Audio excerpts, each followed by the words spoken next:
Assalamualaikum Bapak Ai. Waalaikumsalam warahmatullahi wabarakatuh. Bagaimana kabarnya hari ini? Alhamdulillah, semoga selalu dalam keadaan baik. Bukan saya saja, tapi seluruh yang mendengar dan melihat podcast kali ini semoga selalu dalam keadaan baik. Alhamdulillah, terima kasih sudah berkenan hadir ya Pak. Sama-sama. Baik Pak, bulan Ramadan kan bulan yang sangat mulia dan tentunya menjadi bulan untuk umat Islam menjalankan ibadah puasa. Kira-kira nih Pak, bagaimana caranya supaya puasa kali ini menjadi lebih bermakna? Ya, terima kasih sebelumnya atas waktu yang diberikan kepada kami.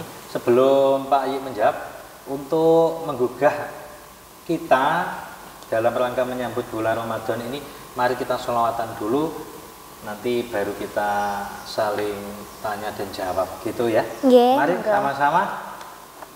Yang biasa kita baca karena ini bulan Ramadan, marhaban ya Ramadan, marhaban ya Ramadan, marhaban syahrul siyam, nas'alullaha rahman rahmatan ala dawam bijahi rasulillah nas'alhu husnal khitam Muhammad nurullah mahauta kullu dhalam hawaita wasfal kamal azma' ma la yuram.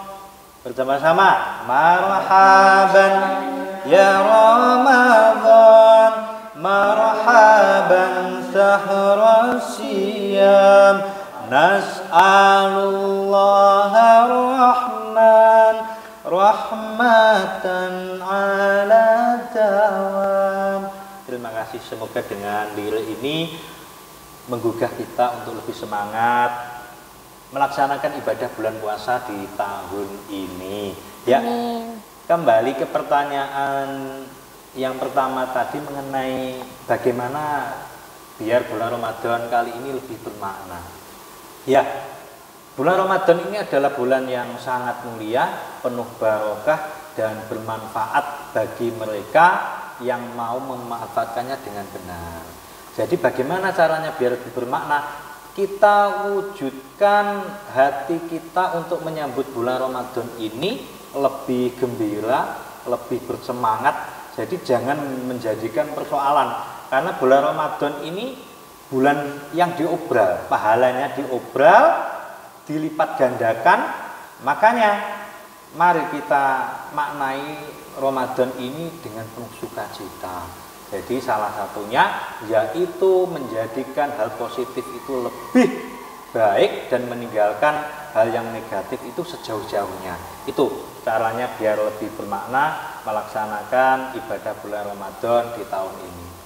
Baik, kalau maksud hal negatif itu yang bagaimana ya Pak? Ya, yang negatif itu seperti halnya sudah tahu ini nanti endingnya akan baik, ini nggak mau melaksanakan dengan penuh suka, dengan tidak penuh gembira, itu nantinya pasti berefek negatif. Jadi puasa ini bisa menjadi hal positif apabila kita itu memanfaatkan dengan benar. Jadi kalau nantinya berefek negatif, pasti setelah puasa ini tidak menjadi lebih baik, akan menjadi tidak tambah semangat sholatnya, ibadahnya, ngajinya malah ngelokro. Nah itu tip-tipnya ada sebenarnya bagaimana biar puasa ini nantinya lebih positif, tidak menjadikan suatu hal negatif, tidak memberatkan kita ketika melaksanakan ibadah-ibadah di bulan puasa. Kalau bermain gadget saat puasa itu termasuk hal yang negatif atau bukan ya Pak? Kalau bulan puasa bermain gadget, HP dan yang lain-lain, itu tergantung kita yang memanfaatkannya ya. Gadget itu kan sebuah alat ya. Alat itu manut sama yang menggunakan alat, kan gitu ya. Jadi kalau HP atau gadget itu kita harus pinter-pinter memanfaatkannya. Karena di HP itu banyak aplikasi yang bisa menjadikan kita menjadi lebih baik, tapi juga banyak HP itu aplikasi link-link yang menjadikan kita menjadi banyak negatifnya. Contoh, di aplikasi HP itu ada permainan atau game. Kalau game itu hanya kita gunakan untuk menghilangkan kejenuhan, itu boleh. Jadi menjadi refresh. Tapi kalau berlebihan menggunakannya, bahkan tidak tahu waktu, nanti pasti efek negatifnya sholatnya jadi lupa, ngajinya jadi lupa. Jadi hal positif yang harusnya kita manfaatkan gara-gara gadget nanti malah tidak beraturan, malah nanti akan menjadikan bahaya. Jadi gadget boleh kita gunakan, tapi ada waktunya tersendiri. Dan itu hanya sarana untuk mengisi waktu kejenuhan kita. Lebih baik kita gunakan, manfaatkan dengan ibadah-ibadah yang lain. Karena pahala di bulan puasa itu sangat-sangat banyak. Maka kalau tidak kita manfaatkan, kita yang rugi gitu. Baik, siap Pak. Nah, teman-teman, itu dia tips dari Pak Aik mengenai penggunaan gadget. Yuk HP-nya kita gunakan untuk mengupgrade diri menjadi lebih baik saat puasa. Bentar Pak, diulang Pak, soalnya kecepatan. Yuk HP-nya kita gunakan untuk mengupgrade diri menjadi lebih baik, apalagi di bulan puasa ini. Nah Pak, kira-kira ada tips nggak ya buat teman-teman di rumah yang ingin khatam Al-Quran di bulan Ramadan ini? Ya, itu kesempatan yang sangat mulia kalau kita bisa mengkhatamkan Al-Quran di bulan puasa. Terus bagaimana tipsnya agar biar khatam membaca Al-Quran selama bulan puasa? Ada tipsnya ya. Jadi yang paling mudah begini. Bulan Ramadan yang kita laksanakan itu biasanya kurang lebih 29 sampai 30 hari ya, satu bulan penuh itu. Dan di Al-Quran itu juga ada 30 juz.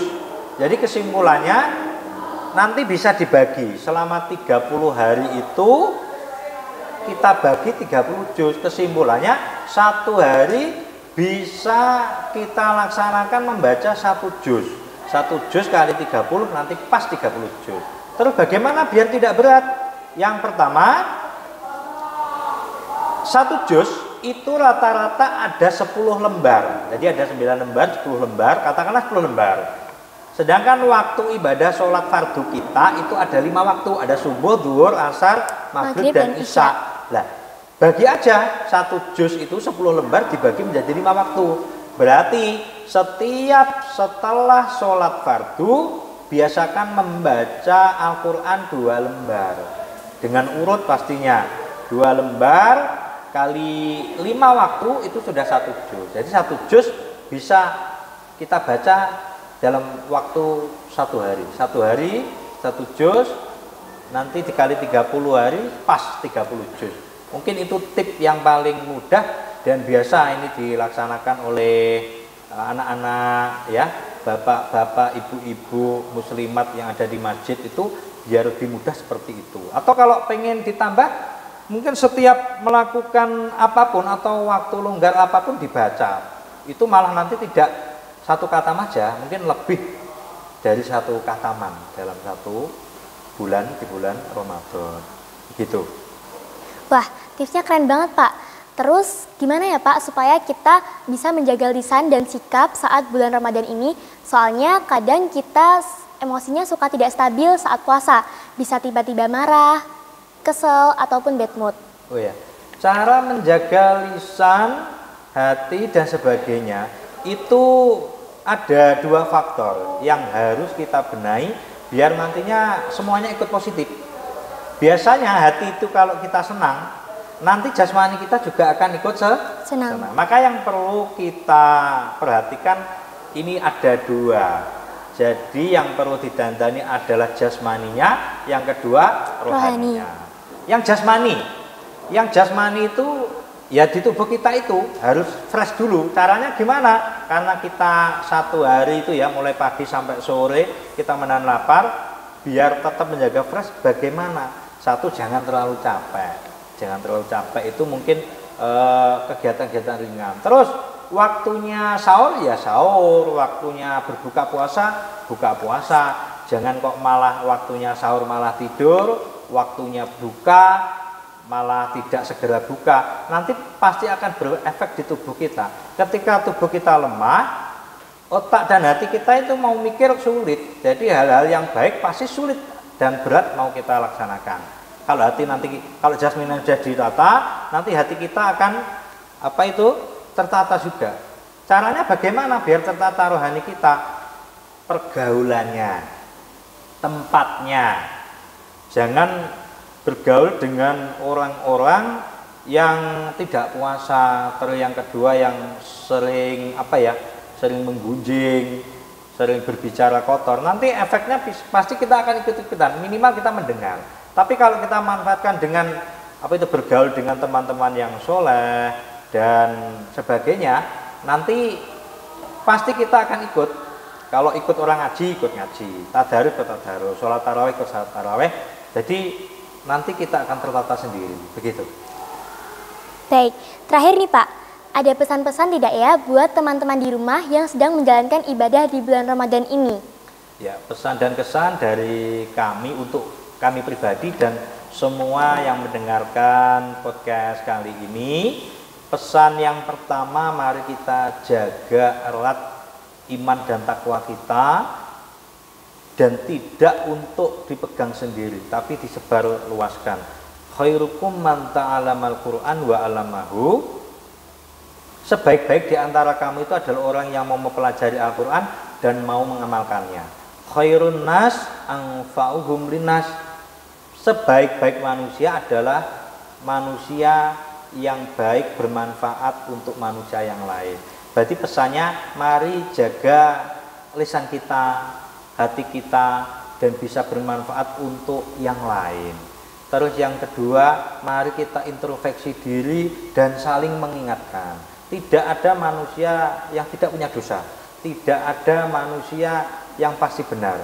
Jadi kita harus saling mengingatkan, karena kita memang manusia, pasti tidak luput sama yang namanya salah. Yang salah dibenarkan, yang benar ditingkatkan. Itu pesan dari kami untuk kita semua. Semoga di bulan yang penuh barokah ini, di bulan Ramadan ini, pahala kita dilipat gandakan dan diridhoi, serta mendapat rahmat fid dini wad dunya wal akhirah. Begitu. Amin ya rabbal alamin. Terima kasih banyak Bapak Ai atas segala ilmu luar biasa yang sudah dibagikan. Sama-sama. Juga terima kasih atas waktunya. Sama-sama.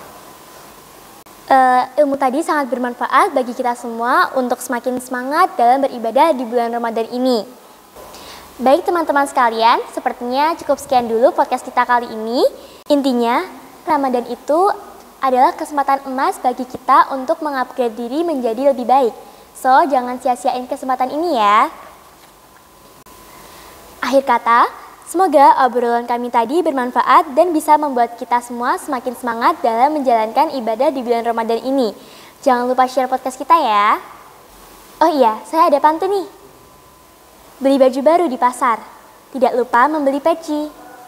Puasa bukan sekedar menahan lapar, tetapi juga menjaga hati.